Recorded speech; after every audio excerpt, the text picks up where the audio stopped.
Night shift in the ICU has a rhythm that gets into your bones. The metronome of telemetry, the exhale of ventilators, the hush you learn to keep because sound travels differently around the dying. By 2:11, the unit had settled into that brittle quiet where even the nurse's shoes tried not to squeak. I was finishing notes at the glass charting station, the monitors painting green rain across every room, when Med 12's ventilator alarm chirped. Low cuff pressure. A minor thing. We live on minor things. I pushed through the sliding door into 12. The room smelled like chlorhexidine and plastic. The patient male, early 60s. No family on the board lay, swollen under the blankets. 4 poles like bare winter trees around him. He had come in 3 days ago with pneumonia that wanted to be something worse. We'd proned him, flipped him back, tuned the settings until the lungs gave us inches instead of air. The cuff pressure had dropped. I could hear it, that faint fluting hiss around the tube. I put on gloves, reached for the pilot balloon, and felt the usual stubborn rubber under my thumb. Marta, my night charge, hovered in the doorway. "Need a hand?" She whispered. "I'm good," I said. "He's just singing through a leak." She smiled at the term. We both knew the sound patients sometimes sang when that cuff was low, a ghost of voice around the tube. It wasn't words, just a throat remembering what it used to do. I adjusted the cuff, watched the ventilator trace smooth, and then it happened. The hiss became a tone. The tone shaped itself, and a whisper came out, fragile and exact, as if someone had stepped between the breaths and laid a coin on the air. Daniel, my name, but not how anyone alive said it. My hand froze on the line. Marta looked up sharply. "Did you?" The whisper came again, clearer this time, threaded with the dry humor I used to hate and miss in equal measure. "You're holding the balloon too hard. You always were heavy-handed." I took a step back like something had shoved me. Memory burned the inside of my ribs. The voice was not old, not young. It was 30 years gone and perfectly preserved. A cadence built in a garage that smelled like oil and winter. My father's. The way he said Daniel when I'd cut wood wrong, when I'd reversed the drill and stripped the screw head, when I'd chosen med school over the crumbling family shop. Marta blinked. "Doctor." I swallowed. "Leak phonation," I said. "Air-catching chords. Can happen." The sentence came out clinical, the way you talk to a code to keep your hands from shaking. I turned up the flow a notch, because doing anything felt better than standing still. The patient's eyelids didn't move. His sedation dripped steady. His vitals were mundane. The whisper ignored all of that and threaded the air a third time, dry as sawdust and warm as summer. "You let the truck go, didn't you?" the voice said. Still chasing things with sirens on them. My throat closed. No chart in this hospital knew about the red pickup we'd sold after he died, about the sirens that had defined the next 30 years of my life. Marta couldn't have known either. She had that look nurses get when they're measuring you for bleeding. "Could be subglottic air," I muttered, more to the room than to her, or vibration at the... "Stop," the voice said. Not loud, just final. "Daniel, look at me." Against every rational impulse, I did. The pupils were pinched thin crescents by fentanyl and light. The tube sat where I'd placed it. Condensate ticked down the plastic like slow rain. There was nothing to see. And yet the longer I looked, the more I felt as if the man on the bed had become a mouthpiece, and someone I had buried at 26 was speaking through him like wind through a bottle. "I told you you'd come back to machines," he said. "You said you never would." My chest hurt the way it does before you start CPR, a pressure without a source. I thought about stepping out, about finding another consult to hide inside. Instead, I did what children do. I asked the air a question. "What do you want?" I whispered. There was a pause, a soft shiver through the circuits. And then my father's voice, patient, amused, as if this were a game he'd set up with parts from the junk drawer, said, "To hear you tell the truth." The ventilator sighed. Bed 7 alarmed down the hall and silenced itself like it had changed its mind. Marta shifted her weight and the floor complained. Everything ordinary insisted on existing. And still, in the space between cycles, my dead father breathed through a stranger and made my name into a blade. I stood frozen, gloves still clamped to the pilot balloon, trying to anchor myself in medicine, in physiology, in anything that could explain away the impossible. Marta lingered in the doorway, watching my face as much as the patient's. She could tell something wasn't right. "Doctor?" she asked softly. "Do you want me to call anesthesia?" I forced my voice steady. "No, cuff's fine now. Just a leak artifact. Nothing unusual." But we both knew that wasn't true. Patients with cuff leaks might grunt, groan, hum. They didn't form sentences. They didn't resurrect voices 3 decades gone. The man on the bed lay perfectly still, sedated, chest rising and falling with the ventilator's rhythm. Condensation trickled down the tube, collecting at the bend.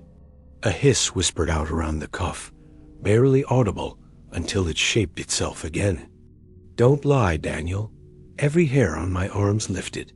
My father's tone was sharp this time, the way it had been when I tried to bluff through my mistakes in the shop. He had always known when I was lying, even now. I backed up, bumping into the counter. Marta frowned. "What did you hear?" "Nothing," I snapped, too quickly. Her eyes narrowed, but she didn't push. She adjusted a drip, scribbled on the chart, and left, sliding the door closed behind her. The room fell silent, except for the steady beeps and sighs of the ventilator.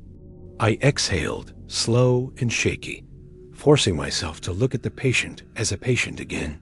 Skin pale, lungs injured, body fighting, nothing mystical, nothing strange. And then his lips moved. The tube stretched his mouth into an ugly oval, but beneath it, I saw the muscles twitch. I leaned closer, unwilling, terrified, needing to hear. "Garage," the voice rasped through plastic and air. "You left the door open. I told you not to." My stomach clenched. Memory crashed in. 12 years old, standing in the doorway of our garage as rain blew in sideways, soaking his tools, rusting the wrenches. His anger had been sharp, but his disappointment sharper. "Who are you?" I whispered, my voice breaking. The ventilator hissed, condensate bubbled, and in that rhythm, his answer came. "You know who I am, and you know why I'm here." The monitors beeped steadily, indifferent to my terror. But inside my chest, my heart felt like it had forgotten how to beat. I pressed a hand hard against my sternum, grounding myself in the rhythm of my own heartbeat. Sedation, I told myself. Air leak, cortical reflex, pareidolia. Nothing more. I'd given midazolam, fentanyl. Maybe his brain was clawing toward consciousness. Maybe my own exhaustion was filling in the blanks with memory. But the words had been too precise, too personal. I forced myself into motion check the drip rate, palpated the cuff, auscultated his chest. All textbook, all correct. Lungs coarse but symmetrical, sats hovering in the mid-90s. Nothing to explain a dead man's voice.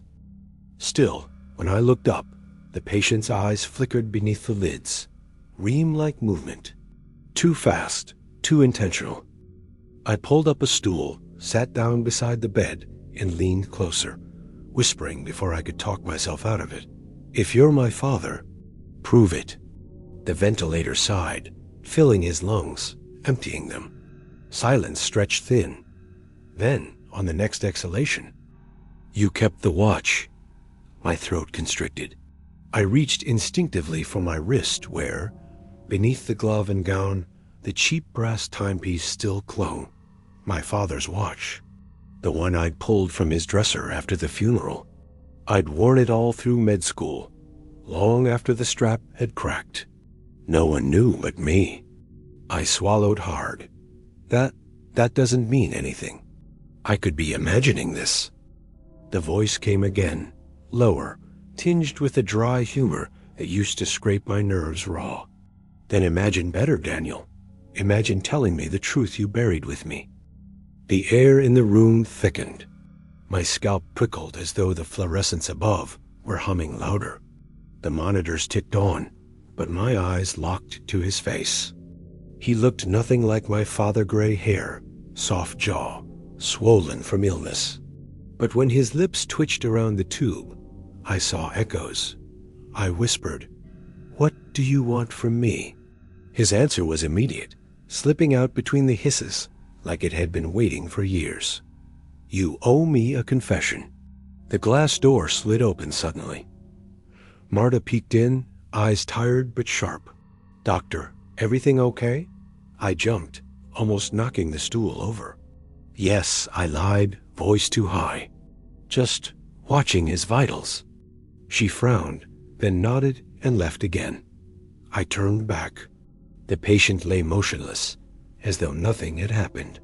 Only the faintest hiss of air whispered past the cuff, almost too quiet to catch. Almost. "Confess," it breathed. The word clung to the air like static. Confess. I sat frozen on the stool, the ventilator sighing steadily beside me. My gloved fingers tapped against my thigh, trying to keep pace with the beeps, trying to pretend I was only hearing the usual ICU noises. But the monitors betrayed me. Instead of the steady sinus rhythm I'd memorized from thousands of patients, the tracings began to warp. The line rose and fell, reshaped into letters across the screen. Jagged, uneven strokes that shouldn't have been possible. DNAL. My name pulsed in green phosphor, beating with my own pulse. I stood abruptly, the stool skidding back across the tile. My chest felt tight. "This isn't real," I whispered, though the words rang hollow even in my own ears. The fluorescence above flickered. For an instant, every monitor in the ICU dimmed and then blazed, their screens syncing to the same rhythm. 12 beds, 12 patients, each of their heart tracings spelling the same name. Daniel. I pressed the heel of my hand against my temple, fighting dizziness. Machines don't coordinate across sedated bodies. They don't spell. They don't accuse. And yet here they were. The hiss from bed 12's tube thickened into a whisper again, this time sharper, edged with my father's impatience. "You let me die without a word. Not one. Not sorry. Not goodbye." I staggered back until my shoulders hit the glass wall. Memory swarmed. The hospital waiting room 3 decades ago. The smell of burnt coffee and antiseptic. Me pacing in silence instead of stepping into his room. By the time I'd found the courage, he was already gone. "I was a kid," I muttered. My voice broke. I didn't know how. The ventilator alarm shrilled suddenly. Apnea. But the patient's chest was still rising and falling, perfectly in sync. The machine wasn't failing. It was being overridden. "Confess," the voice insisted, each syllable pounding like a hammer against my ribs. The glass door behind me rattled violently, though no one touched it. Marta's shout echoed from the nurse's station. "Doctor, what's happening in there?" I turned, desperate for her face in the window. But all I saw reflected back at me was my father's, his eyes hollow, his lips moving in silence.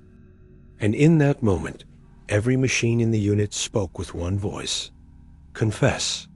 The command pressed in from every direction. Monitors, ventilators, even the steady hum of the 4 pumps seemed to throb with it. "Confess." I clamped my hands over my ears, as if that could silence electronics. My pulse raced so hard I felt it in my teeth. The patient on the bed remained still, sedated, but every rise and fall of his chest seemed timed to the syllables, a metronome for accusation.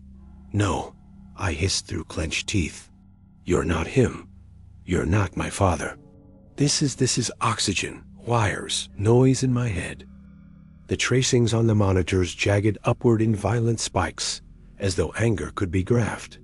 The ventilator wheezed louder, the hiss sharpening until it was indistinguishable from a growl. Marta's knock rattled the glass. "Doctor, do you need help?" I spun toward the door, desperate to fling it open, to tell her what I couldn't bear alone. But the reflection on the glass froze me in place. It wasn't Marta I saw. It was my father, standing on the other side, his outline trembling as if viewed through water. His lips moved, and though no sound passed through the barrier, I knew the word he was shaping. Confess. I staggered back, heart battering my ribs. My legs hit the stool, and I almost fell. The room pulsed in and out of darkness, fluorescence struggling to hold steady. The voice returned, stronger than ever, each syllable vibrating through my bones. "You hid from me, Daniel. You hid from the truth while I drowned in my lungs. You let silence bury me." I squeezed my eyes shut. Images I had locked away for 30 years clawed forward. Me standing in the hallway outside his ICU room, listening to the rattle of his breathing, knowing he was fading and choosing not to step inside, not to say goodbye. Tears burned hot against my eyelids. "I couldn't," my voice cracked. "I couldn't watch you go." The alarms abruptly silenced. The room went still, every machine frozen mid-beat. For one suspended moment, I thought the storm had passed. Then the patient's body lurched. His eyes snapped open, pupils wide, clouded gray. His mouth gaped around the tube, and in a voice that wasn't his, my father's words came out. "You will watch now." The monitor surged back to life, all 12 beds lighting up at once. Every patient's rhythm spiked in unison, forming a single jagged word across the glass walls of the ICU. Guilty. The ICU blazed with alarms and green light, every monitor screaming the same impossible verdict. Guilty. My chest seized. I gripped the counter, knuckles whitening, forcing myself into doctor mode. Machines don't accuse. Machines malfunction. Reset. Reboot. Fix the damn problem. I lunged to the nearest monitor, yanked the leads, watched the tracing collapse into flatline. Relief pricked me until the screen reignited on its own, the word reforming in jagged letters. Guilty. I tore the plugs from another patient, then another. Same result. The machines didn't need wires anymore. They weren't reading the patients. They were reading me. A voice rasped through bed 12's tube, wet and relentless. "Stop hiding behind your wires, Daniel. Medicine won't save you from the truth." I slammed my palms onto the gurney, leaning close to his ashen face. "You're not real. You're just air in a throat. Random vibration. A hallucination." The patient's lips twitched into a grotesque smile. "Then why are you shaking?" I was. My hands trembled so hard I couldn't keep pressure on the cuff line. I backed away, breathing fast, my father's voice filling the room like fog. "You left me," it said. "You let silence finish what my lungs began. You carried that silence for 30 years, and now it's time to confess." I staggered toward the glass door. Marta stood outside, pounding her fist against it. "Doctor, open the door." Her face was pale, her eyes wide. She looked terrified. I reached for the handle, desperate to escape, but the reflection in the glass stopped me cold. It wasn't me reaching. It was him. My father's hand, his watch gleaming, his knuckles scarred exactly as I remembered. The voice poured from every machine at once, vibrating the floor under my shoes. "Confess, or the silence will swallow you the way it swallowed me." The vents wheezed, the monitors flashed. The lights above hummed in a pitch that dug into my teeth. And in that storm of sound, I heard what I'd buried for decades, my own voice, younger, breaking, whispering outside his ICU room all those years ago. I can't go in there. I can't watch him die. The patient on bed 12 twisted against his restraints, eyelids peeling open. His gaze met mine, and my father's words came sharp as a blade. You already did. I pressed my back against the glass, chest heaving, the hiss of the vents filling my ears. The word guilty still glowed across the monitors, pulsing like a wound. Marta's fists thudded against the door, her muffled shouts barely cutting through the storm of noise. I wanted to resist, to tell myself this was exhaustion, a trick of the brain, some stress-induced psychosis. But the patient's eyes clouded, unblinking, held me like nails through wood. And when he spoke again, it wasn't the weak rasp of failing lungs. It was my father, raw and undeniable. You hid, Daniel. You stood outside my room and let a machine do what a son should have done. You chose silence over goodbye. The words carved me open. I saw it all again. The fluorescent hallway of the old ICU, my younger self pacing, listening to his breaths collapse into rattles, too afraid to face him.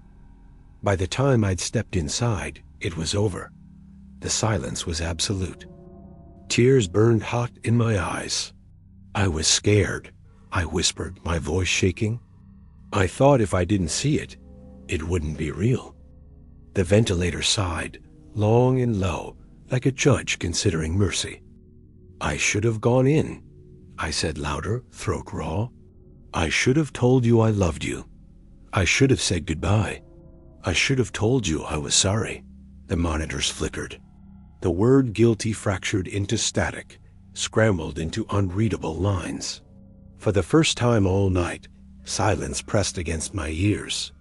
The patient's lips twitched.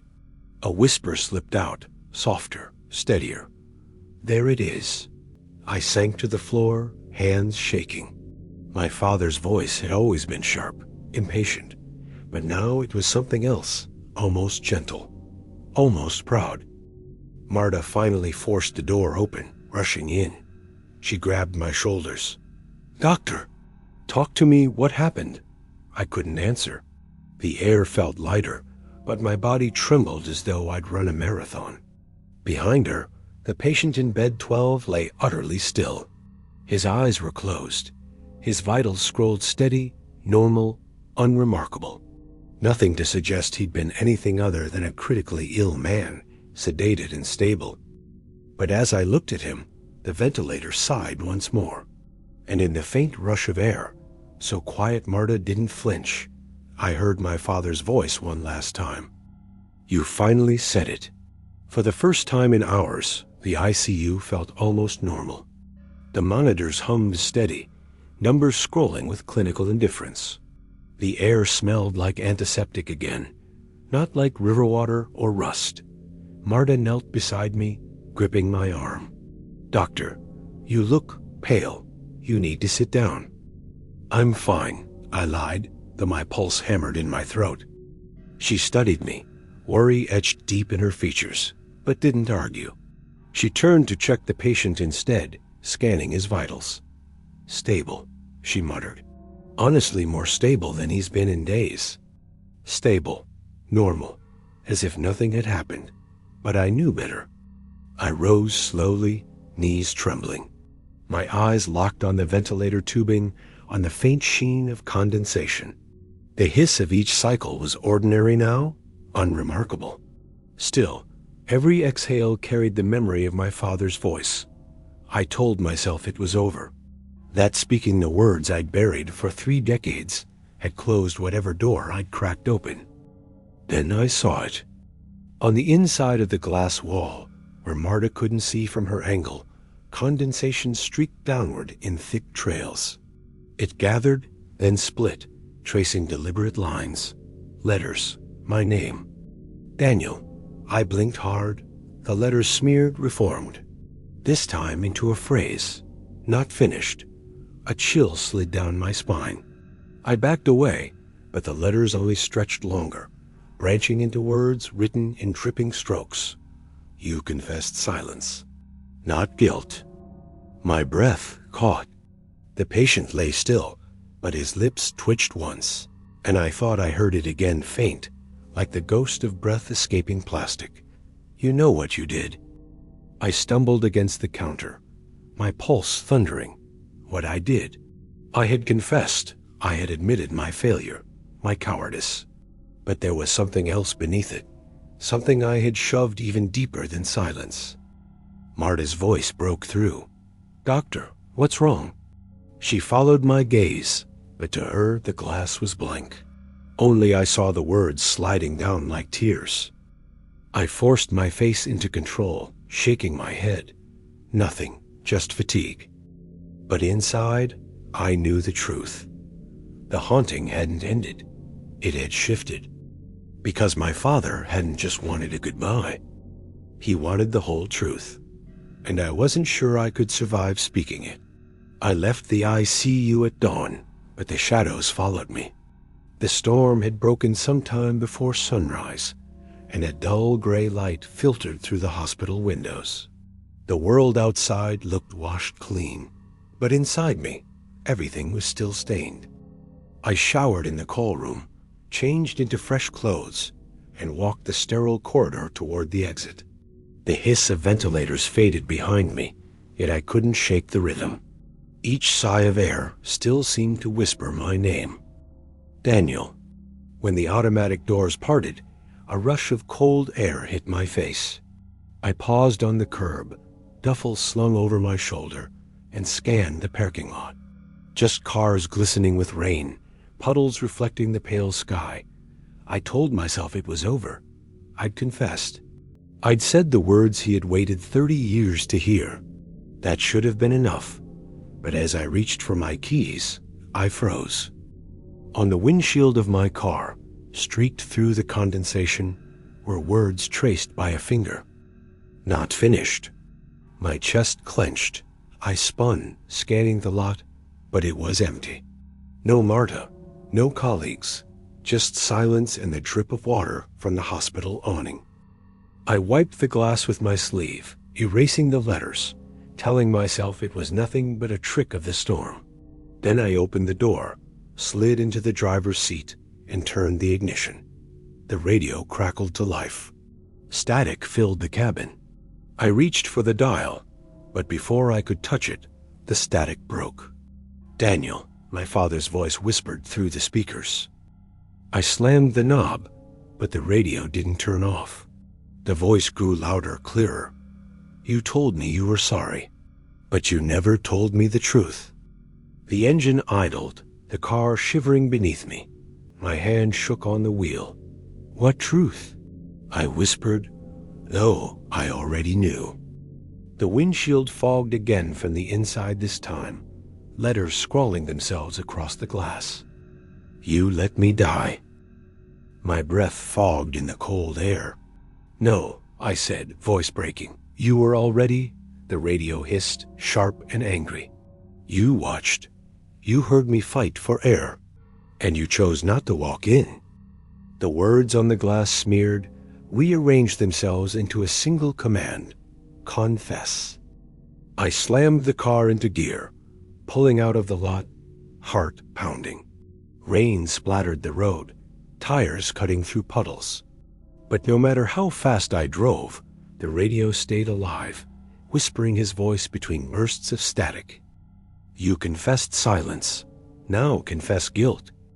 I gripped the wheel until my knuckles ached, eyes fixed on the road. But in the rearview mirror, for just a moment, I saw him, my father, sitting in the back seat, soaked, pale, smiling faintly. The rain hammered harder as I sped down the highway, wipers slashing frantically across the windshield. Still, the fog crept from the corners of the glass, tracing words I couldn't escape. Confess. My father's voice bled through the static, louder now, layered with distortion. "You left me to drown in silence, Daniel. You watched from the hall. You did nothing." My throat burned.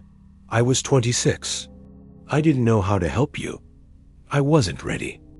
The steering wheel vibrated beneath my grip, the car shuddering as though the accusation lived in the engine itself. Headlights of oncoming traffic blurred through the rain. The radio shrieked, "Liar!" The windshield went completely opaque, words scrawling faster than the wipers could clear. Phrases bleeding into each other. Coward. Guilty. You let me die. Panic surged. I leaned forward, squinting, trying to see the road. The rearview mirror glowed faintly. Against every instinct, I glanced up. He was there, my father. Soaked through, his face gray, lips parted in that half-smile I remembered from childhood, except his eyes were hollow, black voids. He leaned forward, close enough that I swore I felt his breath on my ear. "Crash," he whispered. The wheel jerked in my hands. The car veered toward the guardrail. My pulse spiked, adrenaline flooding every nerve. I fought back, wrenching the wheel straight. Tires screamed against wet asphalt. For a moment, I thought I was finished. But then the road opened a ramp, the exit toward my neighborhood. I took it, tires hydroplaning, the car fishtailing before finding purchase. The radio snapped silent. The windshield cleared. I sat trembling, chest heaving, headlights painting familiar streets. My house came into view modest, dark, the kind of place where silence usually comforted me. Tonight, it looked like a tomb. I killed the engine and stepped out, every nerve buzzing. Rain plastered my hair to my forehead, cold against overheated skin. I forced my legs toward the porch, keys rattling in my hand. Inside, the house was too quiet. No hum of appliances, no creak of settling wood, just stillness. I hung my coat, dropped my bag, tried to steady my breath. But as I flicked on the lamp, my blood froze. On the kitchen table sat the watch. My father's watch. I hadn't taken it off. And next to it, on a sheet of lined paper, written in my own scrawl, "Confess everything. Tonight." The lamp flickered, a faint hum vibrating through the bulb, as though the light itself strained under a weight. My pulse thundered in my ears. I stared at the table, the watch glinting faintly, the note beside it. "Confess everything. Tonight." The handwriting was mine. Not recent, not steady. It looked like the script I'd abandoned decades ago. Uneven, impatient, the scrawl of a younger man. My throat tightened. I reached for the note with trembling fingers, but before I touched it, another page slid across the table. Paper against wood. The sound was sharp, deliberate. I jerked back. The new note hadn't been there a second ago. Lines of the same childish scrawl sprawled across it. The garage. The door. The promise you broke. My stomach lurched. The memory cracked open before I could stop it. 12 years old, my father shouting at me for leaving the garage door open. Rain flooding in, tools rusting overnight. His fury had been sharp, but beneath it had been something worse fear. His world had been built on those tools, that workbench, and I had let the storm touch it. I shook my head hard, voice breaking. That was years ago. It doesn't matter anymore. The shadows in the room stirred. From the corner by the refrigerator, a whisper rose. My father's voice, steady, accusing. "It mattered to me. Everything you forgot, I carried." Another sheet of paper slid out from the hallway, gliding across the floor to rest at my feet. I bent reluctantly, picked it up with shaking hands. "The night you stayed away. The words you never said." My chest clenched. This one I didn't need explained. I had stood outside his ICU room, too afraid to see him die, too ashamed to face him. Silence had been easier, safer, and now that silence had grown teeth. The shadows thickened, rising from corners, stretching across walls until they seemed to bend inward. His voice came again, louder, filling every inch of the house. "You confessed fear. You confessed silence, but not the truth. Not what you really wanted." I stumbled back, clutching the notes. What truth? I shouted into the dark. The house went silent. Then, from every wall, from every shadow, his answer came in a voice that shook me to my marrow. You wanted me gone. The lamp shattered. Darkness swallowed the room. Darkness pressed in from every side, thick and suffocating, as if the house itself had been swallowed by the void. I stood frozen in the black, the shards of the lamp crunching beneath my shoes. His voice poured from everywhere, at once walls, ceiling, even the air in my lungs. You wanted me gone. I shook my head violently, clutching the notes until they tore in my fists. No, I didn't. I was angry. Yes, I hated the fights, the disappointment, but I never wanted you dead. The shadows rippled, coiling tighter, closing in. Liar. Images slammed through my mind. Me, 17, screaming that I wished I never had a father like him.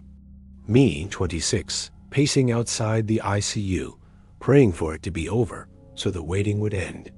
Words I had whispered into empty hallways, words I had never spoken to his face. And yet they had been heard. I was a coward? I cried into the dark. Tears burned down my cheeks. I said things I didn't mean. But I didn't want you gone. I just wanted the pain to stop. Yours, mine, all of it. Silence. The shadows froze, suspended, as if listening. Then softly, his voice again. Not sharp, not cruel. Just tired. You should have told me. The weight in the air lifted, just slightly, like a pressure valve releasing. The darkness thinned, retreating to corners, leaving the faint outline of the kitchen around me. My chest rose and fell, shaky but free. On the table, only the watch remained. The notes were gone, dissolved into nothing. The second hand ticked steady, louder than it should have been, like a pulse outside of time. I slipped it onto my wrist with trembling fingers. The metal was warm, too warm. In the silence that followed, I thought it was over. That confession had bought me peace. But when I exhaled, the sound that left my throat wasn't my own. It was his. A whisper, soft and endless, echoing from my lungs into the dark. I'm not finished.